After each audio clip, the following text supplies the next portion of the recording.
Hello and welcome students. पिछले 9-10 वर्षों में भारत के सैकड़ों बच्चों के डॉक्टर बनने के सपने को पूरा करने के लिए फिजिक्स के रूप में उनकी हेल्प करने का सौभाग्य मुझे मिला है, जिसमें नीट व एम्स के ऑल इंडिया रैंक टॉप 10 भी शामिल है। आज की ये वीडियो इस बात को बताती है कि आखिर नीट के पेपर को आपको किस तरीके से अटेम्प्ट करना चाहिए, ताकि आप एक अच्छी रैंक के साथ गवर्नमेंट सीट पर एक डॉक्टर बनने की प्रक्रिया में आगे बढ़ सकें। तो अगर आज के सिनेरियो में देखा जाए तो हम बोल सकते हैं कि अगर आपके 600 से ऊपर मार्क्स हैं तो आप निश्चित तौर पर आपको बोला जा सकता है कि आप गवर्नमेंट सीट पर डॉक्टर बन पाएंगे, आपको एक गवर्नमेंट सीट मिल जाएगी। तो ये जितने भी बच्चे हर साल नीट का पेपर देके सेलेक्ट होते हैं, वो किस तरीके के पेपर को अटेम्प्ट करते हैं ताकि उनका सिलेक्शन हो जाता है, वो सारी बातें जो पिछले कई वर्षों से मैं देख रहा हूँ, उन सारी बातों को मैं इस वीडियो में समराइज़ करने की कोशिश करूँगा, ताकि आप लोगों को एक सही और एक कम शब्दों में, कम समय में एक सही मार्गदर्शन प्राप्त हो सके। सबसे पहले बात कर लेते हैं हम नीट के पैटर्न की।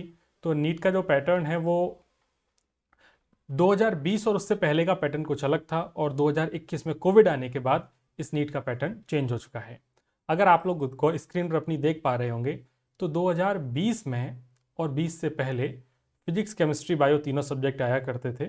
फिजिक्स के 45 क्वेश्चन हुआ करते थे, केमिस्ट्री के भी 45 क्वेश्चन हुआ करते थे, और बायोलॉजी के 90 क्वेश्चन हुआ करते थे। जितने क्वेश्चन होते थे वो सारे के सारे क्वेश्चन आप अटेम्प्ट कर सकते थे, और एक क्वेश्चन 4 मार्क्स का होता था। आप अगर एक क्वेश्चन को अनअटेम्प्ट छोड़ देंगे तो उसमें आपको 0 मार्क्स मिलता था, और अगर आप उसको गलत आंसर टिक करेंगे तो आपको -1 मार्क मिलता था, जिसको हम बोलते हैं नेगेटिव मार्किंग। तो फिजिक्स में 45 क्वेश्चंस, एक क्वेश्चन 4 नंबर का, तो फिजिक्स और केमिस्ट्री 180 मार्क्स की हो गई। बायोलॉजी 90 क्वेश्चंस, एक क्वेश्चन 4 मार्क्स का, तो 360 मार्क्स की बायोलॉजी हो गई। तो इस तरीके से टोटल आपको 3 घंटे में 720 मार्क्स के क्वेश्चंस को अटेम्प्ट करना रहता था। 2021 में सिनेरियो बदला, कोविड आया, ऑनलाइन पढ़ाई आई। ऑनलाइन पढ़ाई आने के बाद लोगों के जीवन में बहुत ज़्यादा परिवर्तन आए, और फिर पेपर को थोड़ा सा एनटीए ने पेपर को थोड़ा सा इजी किया। इजी इन द सेंस, उसने फिजिक्स, केमिस्ट्री, बायोलॉजी तीनों में ही पेपर में 2-2 सेक्शन देना शुरू कर दिए, section A and section B.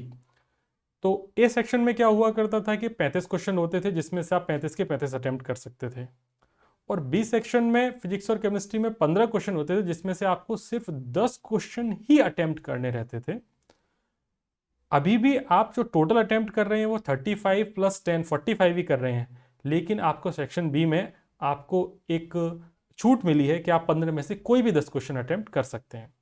तो नंबर ऑफ क्वेश्चंस तो अभी भी आप अगर अटेम्प्ट करेंगे तो वो उतने ही रहेंगे 180, और आपकी जो मार्किंग है वो अभी भी 720 मार्क्स की ही रहेगी। लेकिन आपके पास अब चूज़ करने का ऑप्शन आ गया कि भाई सेक्शन बी में से फिजिक्स, केमिस्ट्री में से 15 में से 10 करने हैं, और बायोलॉजी में 30 में से 20 क्वेश्चन अटेम्प्ट करने हैं। इस तरीके का पूरा सिनेरियो चला 2021 में। अभी चल रहा है 2022। अभी नीट का नोटिफिकेशन आया नहीं है। जब ये वीडियो मैं बना रहा हूँ उस वक्त नीट का नोटिफिकेशन अभी तक नहीं आया है। आप देख रहे होंगे, हो सकता है आ जाए। अगर आ जाए तो वो पैटर्न क्या होगा वो आपको पता चल जाएगा। दोनों ही पैटर्न एक जैसे ही हैं लगभग, बस दूसरे पैटर्न में थोड़ा सा आपको ऑप्शंस दे दिए गए हैं। ये हो गई एग्जाम पैटर्न की बात। एग्जाम पैटर्न के बाद अगर आप नीट की तैयारी करना शुरू कर रहे हैं, या कर रहे हैं, या इस बार नीट देने वाले हैं, इस पूरी प्रक्रिया में आप एक चीज समझिए कि आखिर डॉक्टर बनने के लिए आप में क्या क्या क्वालिटीज होनी चाहिए। जो क्वालिटीज डॉक्टर बनने के लिए आप में होनी चाहिए, वो क्वालिटी ये नीट का एग्जाम आपसे जज करवाएगा। मतलब आप आगे अगर देखेंगे तो पाएंगे कि जो एनटी है वो आपसे आखिर चाहता क्या है। तो एनटी आपसे वही चाहता है जो सारी क्वालिटीज डॉक्टर में होनी चाहिए। तो डॉक्टर की पहली जो बेस्ट क्वालिटी है वो होती है टाइम मैनेजमेंट। उसका टाइम मैनेजमेंट बेस्ट होता है।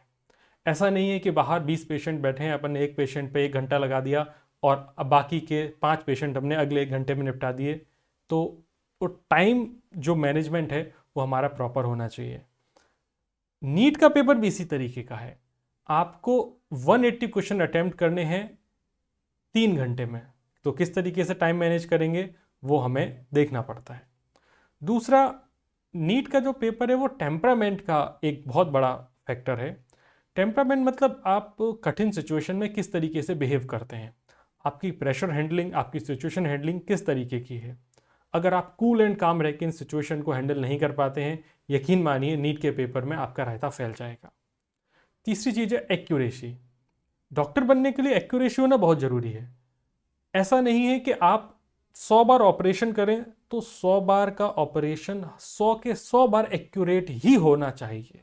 आप ऐसा नहीं बोल सकते कि एक ही बार तो गलत हुआ है, एक ही बार तो प्रॉब्लम हुई है। नहीं, एक्यूरेसी 100% चाहिए। तो ये चीज़ भी नीट का पेपर आपसे पता करता है। सबसे लास्ट चीज़ मैंने रखी है नॉलेज। वास्तव में नीट के पेपर में ना नॉलेज का उतना ज़्यादा रोल नहीं है। ये मैं आपको आगे एक्सप्लेन करूंगा कि आखिर मैं इस पर इतना कम फोकस क्यों कर रहा हूँ। क्योंकि अपने जितने भी बच्चे प्रिपरेशन करते हैं वो पूरा समय सिर्फ और सिर्फ नॉलेज गेन करने में लगा देते हैं। वो बाकी के ऊपर की 3 चीज़ों पर ध्यान देते ही नहीं हैं। और जब पेपर देने जाते हैं और पेपर दे के आते हैं तो कहते पेपर तो बहुत ईजी था, लेकिन हमसे हो नहीं पाया। घर पे आके किया तो घर पे आके तो हो गया, लेकिन पेपर में नहीं हो पाया। एग्जाम हॉल में बैठे थे तो वो क्वेश्चन ही अटेम्प्ट नहीं हुए, लेकिन घर आके किए तो सारे हो गए। तो ये जो प्रॉब्लम है ये नॉलेज की प्रॉब्लम नहीं है, ये आप ऊपर की 3 चीज़ें टाइम मैनेजमेंट, टेम्परामेंट और एक्यूरेसी पर आपने ध्यान नहीं दिया, इसकी वजह से ऐसा हो रहा है। आगे बढ़ते हैं। ये मैंने ग्राफ बना रखा है। इस ग्राफ को अगर गौर से देखेंगे तो पता चलेगा कि नीट यूजी में आपकी नॉलेज मात्र 20% टेस्ट कर रहे हैं और 80% बाकी सारी चीजें।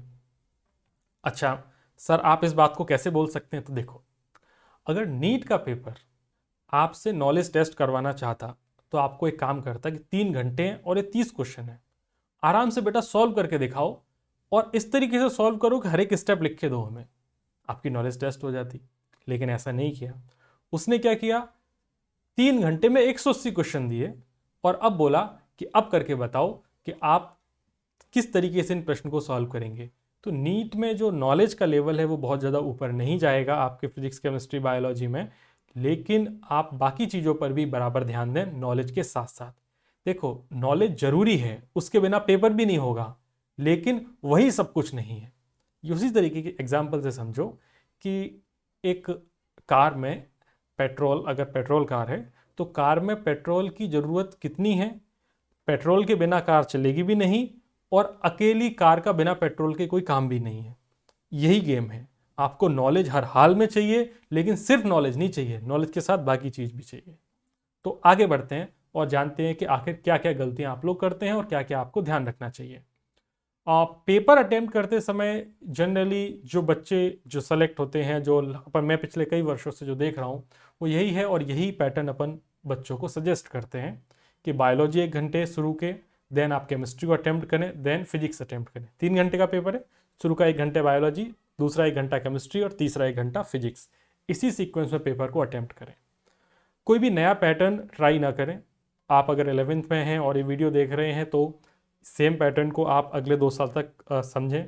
अगर कोई इस बार 2022 में नीट का पेपर देने जा रहा है और वो सोच रहा है कि नहीं मैंने तो सर हमेशा 2 साल में सिर्फ पहले physics, then chemistry, then bio attempt की है, तो भाई आप लास्ट मोमेंट पे अपना सीक्वेंस चेंज मत कर। लेकिन ये जनरल जो सीक्वेंस है वो ये है, पहले biology, then chemistry, then physics. आगे बढ़ते हैं। बायोलॉजी का पेपर अटेम्प्ट करते समय क्या करना चाहिए? देखो, ऑन एन एवरेज ये मान लीजिए कि आपको 1 मिनट में 2 क्वेश्चन सॉल्व करने हैं, तो आपका जो एवरेज रहेगा वो 1 मिनट 2 क्वेश्चन का रहेगा, क्योंकि आपको 60 मिनट में 90 क्वेश्चन अटेम्प्ट करने हैं। तो अपन ने उसको 1.5 मिनट की बजाय 2 मिनट टाइम रखा है। 1 मिनट में 2 क्वेश्चन टाइम इसलिए रखा है ताकि किसी क्वेश्चन में आपको टाइम ज़्यादा भी लग सकता है। तो एवरेज आपका पर मिनट 2 क्वेश्चन आना चाहिए। सबसे पहले पेपर को, बायोलॉजी का पेपर 2 राउंड में अटेम्प्ट करें। पहले राउंड में आप इजी क्वेश्चंस को टारगेट करें। जो क्वेश्चंस टाइम कंज्यूमिंग हैं उनको नेक्स्ट राउंड के लिए छोड़ दें। अगर बायोलॉजी में एक चीज़ और है, अगर आप 4 ऑप्शन में से 2 ऑप्शन एलिमिनेट कर सकते हैं तो आप 2 में से 1 पे तुक्का मार सकते हैं। ठीक है, ये आपके पास लिबर्टी है। अगर आप 4 ऑप्शन में से 2 ऑप्शन एलिमिनेट कर सकते हैं, ये तो हो ही नहीं सकते, तो बाकी 2 में से मार दो ना तुक्का, क्या जा रहा है। लेकिन अगर आप 2 से ज़्यादा में कंफ्यूज हैं, भूल कर भी टिक नहीं करना, क्योंकि -1 ध्यान रखना। तो do not, if you are confuse in all the option then do not mark the answer. कोई जरूरत नहीं आंसर मार्क करने की, आप आराम से सुकून से उस क्वेश्चन को छोड़ दें। आप चाहे इजी क्वेश्चन अटेम्प्ट करें, चाहे टफ क्वेश्चन अटेम्प्ट करें, ध्यान रखना हर क्वेश्चन के मार्क्स 4 हैं, सही होने पर, गलत होने पर -1 है। केमिस्ट्री की बात कर लेते हैं। केमिस्ट्री और फिजिक्स में आपके 45 क्वेश्चन आते हैं, तो आपको 1 मिनट एक क्वेश्चन का टारगेट रखना है। इसका भी पेपर आपको 2 राउंड में सॉल्व करें। समझना, शुरू के 5 मिनट में पूरे पेपर को पहले देखो, और पहले मतलब केमिस्ट्री जब शुरू किया 1 घंटा खत्म हो गया, अगला जो दूसरा घंटा शुरू हुआ, आप केमिस्ट्री के पेपर को देखना शुरू करो। सबसे पहले उसमें इनऑर्गेनिक टारगेट करो, क्योंकि इनऑर्गेनिक होती है थ्योरेटिकल, या तो आती होगी या नहीं आती होगी, इसके अलावा कोई दूसरा ऑप्शन नहीं है, कोई टाइम कंज्यूम नहीं होने वाला है। अगर आती है टिक करो, आगे बढ़ो। तो शुरू के 5 मिनट में पूरा पेपर देख लो और उसमें इनऑर्गेनिक निपटा लो। हो सकता है 5 के 7 मिनट भी लग जाए, लेकिन इनऑर्गेनिक निपट जाएगी आपकी पूरी। उसके बाद फिर ऑर्गेनिक करो, देन फिजिकल सॉल्व कर लो। जो टफ क्वेश्चन है उनको लास्ट के लिए रखो। तो जो पहले के शुरू के 5 से 7 मिनट थे ना, वो 5 से 7 मिनट में आपने इनऑर्गेनिक निपटा लोगे, क्योंकि उसके क्वेश्चन ऐसे होंगे, खटाक पढ़ा, आंसर टिक किया, आता होगा, नहीं आता होगा, नहीं आता होगा। बाकी ऑर्गेनिक फिजिकल में टाइम लगेगा, तो वो आपके राउंड 2 के लिए रख लो। ठीक है, कभी भी क्वेश्चन को ईगो पे नहीं लेना है, नहीं आता है नहीं आता है, छोड़ो। कोई भी क्वेश्चन में टाइम वेस्ट नहीं करना है, क्योंकि टाइम ही सब कुछ है। तो leave time consuming questions for next round. जो क्वेश्चन टाइम ले रहे हैं उनको आप सेकंड राउंड के लिए छोड़ दो, और पैनिक करने की जरूरत नहीं है। केमिस्ट्री में कभी कभी कैलकुलेशन टफ आ जाती है, so chill and relax. Okay, अच्छा, पेपर को 2 राउंड बोलने का मतलब यह है कि मैंने ऐसा नहीं बोला है कि शुरू का जो 5 मिनट है उसको एक राउंड काउंट करो, ना ना ना। शुरू के 5 मिनट में तो आप पूरा पेपर देखो, उससे आपको पता चलेगा लेवल कैसा है, और इनऑर्गेनिक सॉल्व कर लो। फिर उसके बाद का राउंड 1 और उसके बाद राउंड 2। तो इन शॉर्ट बोला जाए तो 3 राउंड में हो गया पेपर, आप ऐसे समझ सकते हो। फिर बात करते हैं फिजिक्स की। कई बच्चों के मन में ऐसा रहता है कि जब फिजिक्स का पेपर सॉल्व करने आते हैं तो सर 1 घंटा बचता ही नहीं है। जब फिजिक्स का पेपर सॉल्व करने की बारी आती है तब हमारे पास, हम घड़ी देखते हैं तो हमारे पास 45 मिनट्स बचे हैं, किसी के पास तो 40 मिनट्स बचे हैं, 35 मिनट्स बचे हैं। अब बताइए सर कैसे सॉल्व करें? तो इसका आंसर ये है कि आपको अपनी स्पीड पता होनी चाहिए।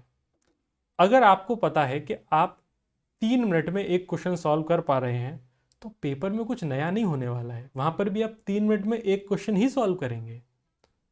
तो अगर आपके पास टाइम कम बचा है, तो आप अपना जो एरिया ऑफ टारगेट है उसको कम कर दो। आपने पहले सोच रखा है कि पहले मैं आधे घंटे में 1 घंटे में 60 क्वेश्चन करूंगा, तो अब आपके पास अगर आधा घंटा बचा हुआ है तो सोचो कि अब मैं 60 क्वेश्चन नहीं करूंगा, अब मैं 30 क्वेश्चन करूंगा। अब फिजिक्स में कितने आते हैं? 45। तो अगर सोचो कि 1 घंटे में आप 45 क्वेश्चन अटेम्प्ट करते, अब मेरे पास बचा है सिर्फ 35 मिनट्स, तो क्या जरूरत है 45 अटेम्प्ट करने की? 30 अटेम्प्ट करो ना, कोई ज़रूरत नहीं है।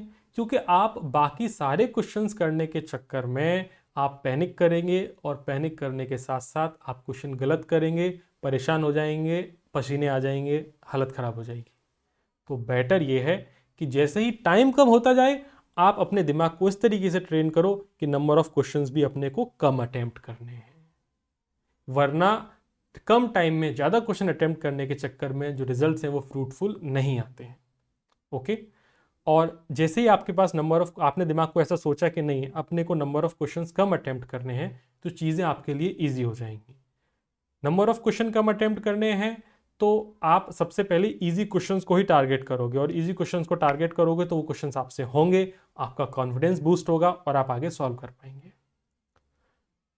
वापस से इसका सेकेंड पॉइंट देखो, पूरे पेपर से जाओ, go through the whole paper and solve theoretical question and graph question in first 5 minute. जैसे आपने केमिस्ट्री में किया था ना, शुरू के 5 मिनट में इनऑर्गेनिक निपटाई थी, ऐसे ही फिजिक्स में शुरू के 5 से 7 मिनट में या 10 मिनट में आप थ्योरेटिकल और ग्राफ वाले क्वेश्चन कर लो। फिजिक्स में ऐसा ही होता है, ये क्वेश्चन ग्राफ और थ्योरेटिकल वाले ईजी होंगे, आएंगे तो आएंगे वरना नहीं आएंगे।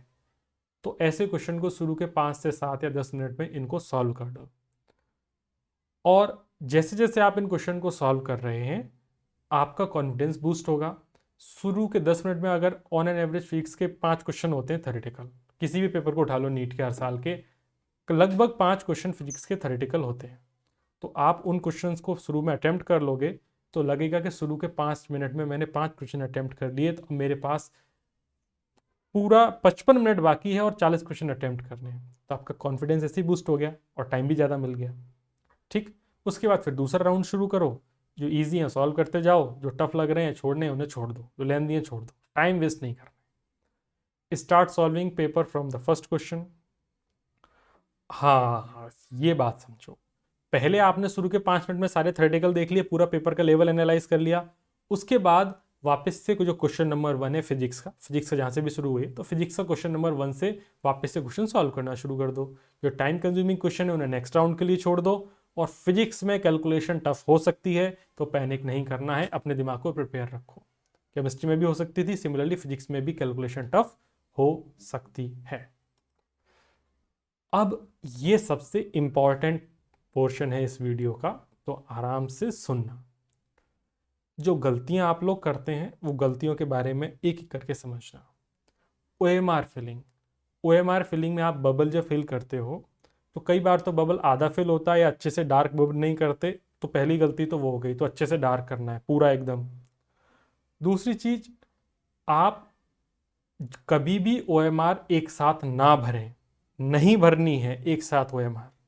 क्योंकि सोचो आपने अगर 180 क्वेश्चन अटेम्प्ट कर रखे हैं और लास्ट के 10 मिनट बैठ के हम ओएमआर भरेंगे, तो एक तो मेंटल प्रेशर ये है कि ओएमआर भरनी है, और अगर लास्ट में आपने ओएमआर नहीं भर पाए तो वो खाली ओएमआर ले जाएगा पकड़ के, तो आपकी पूरी मेहनत बेकार हो गई। इन्विजिलेटर खाली ओएमआर उठा ले जाएगा तो आपकी वो पूरी मेहनत बेकार हो गई।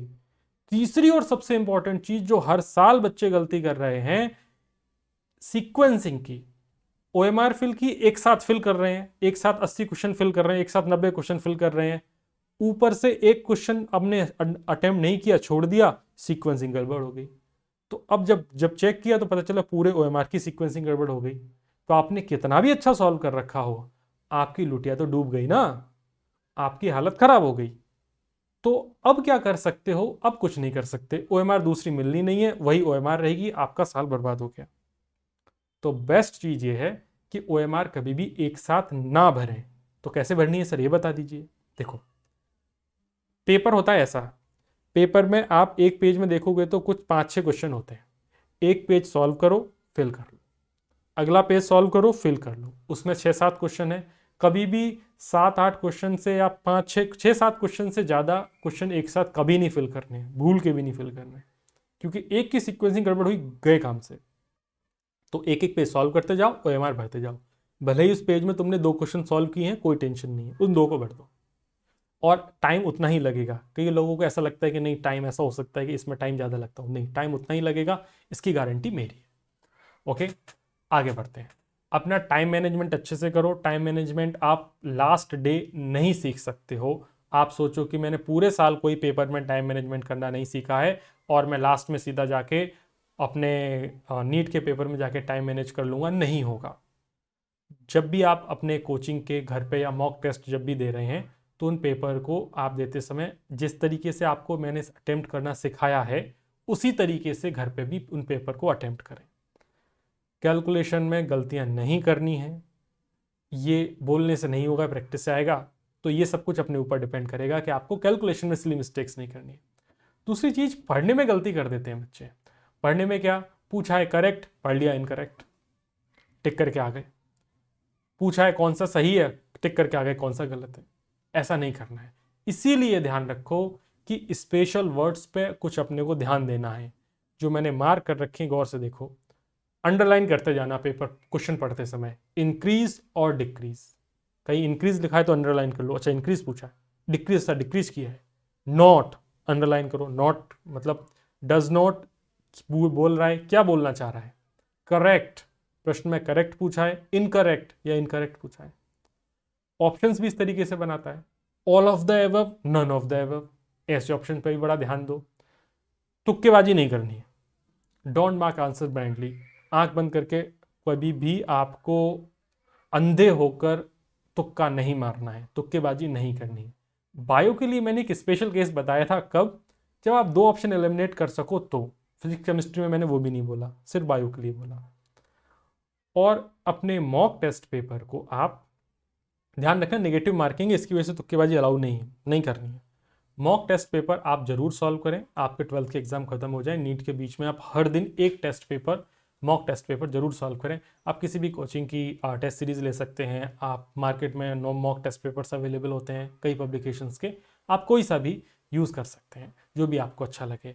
और लास्ट 10 ईयर्स के, लास्ट 11 ईयर्स के क्वेश्चन पेपर आप जरूर सॉल्व कर लें। तो लास्ट के जो 1 महीना होता है एग्ज़ाम, बोर्ड एग्ज़ाम के बाद और नीट के बीच का, इसमें आप जितने ज़्यादा नंबर ऑफ पेपर सॉल्व करेंगे आपके लिए फ्रूटफुल रहेगा। ओके, अब आगे की चीज़ जो आपको ध्यान रखनी है कि पेपर से पहले 8 से 9 घंटे सो के जाओ। नींद बहुत ज़रूरी है। अगर देखो नींद नहीं आएगी तो पेपर में नींद आएगी, और पेपर में नींद आएगी तो फिर क्या होगा बताने की ज़रूरत नहीं है। पेपर जब शुरू हो तो सुबह हमेशा हल्का खाना खा के जाओ, बहुत ज़्यादा खा के मत जाओ, पता चले वहीं पेपर में सो गए, ऐसा नहीं करना। तो हल्का मील खा के जाओ, पानी अपना साथ लेके जाना। टेस्ट सेंटर के रूल्स होते हैं, पहले एडमिट कार्ड पे पढ़ लेना, पढ़ के ही जाना, जो रूल्स हैं उनको फॉलो करना। और कभी भी आर्गुमेंट मत करना किसी से भी, पेपर देने जा रहे हो तब। होता क्या है कि आप आर्गुमेंट तो कर लोगे, चाहे इन्विजिलेटर हो या रिक्शा वाला हो या बाइक वाला हो, या आप किसी भी व्हीकल से गए, आसपास में 2 बच्चे जा रहे हैं, लड़ गए, आर्गुमेंट नहीं करना है। अपने आप को, दिमाग को कूल एंड काम ही रखना है। क्योंकि एक बार अगर आपने अपना दिमाग खराब कर लिया तो वो 3 घंटे ही तो डिसाइड कर रहे हैं ना। उससे पहले आपने जीवन में कितना भी बढ़िया पेपर दिए हो, कितना भी बढ़िया किया हो, कोई मतलब नहीं है। वो 3 घंटे आपके डिसाइड कर रहे हैं कि आप किस तरीके से आपका नीट में सिलेक्शन होगा। तो अपने पेपर को कूल एंड काम रखो। ये जो सिनेरियो है जो मैं बोल रहा हूँ, मैं जब पढ़ता था तो मेरे साथ में एक बच्चा था, वो जेई का पेपर देने गया, उसकी इन्विजिलेटर से लड़ाई हो गई, और इन्विजिलेटर से लड़ाई हो गई उस लड़के की, जो कोचिंग में एक्सपेक्ट किया जा रहा था कि उस लड़के की ऑल इंडिया टॉप 100 रैंक आ सकती है जेई में, वो लड़का सेलेक्ट ही नहीं हुआ था उस साल। अगले साल हालांकि उसकी रिपीट जब किया था तब उसकी रैंक आ गई थी, लेकिन वो सेलेक्ट ही नहीं हुआ। तो कितना बड़ा इम्पैक्ट पड़ता है इस चीज़ का कि आप पेपर से पहले आपका माइंडसेट कैसा है। तो अपने माइंडसेट का बिल्कुल ध्यान रखें, खुश रहें, प्रसन्न रहें, मस्त रहें। पेपर के लिए आपको all the very best. Thank you and best wishes.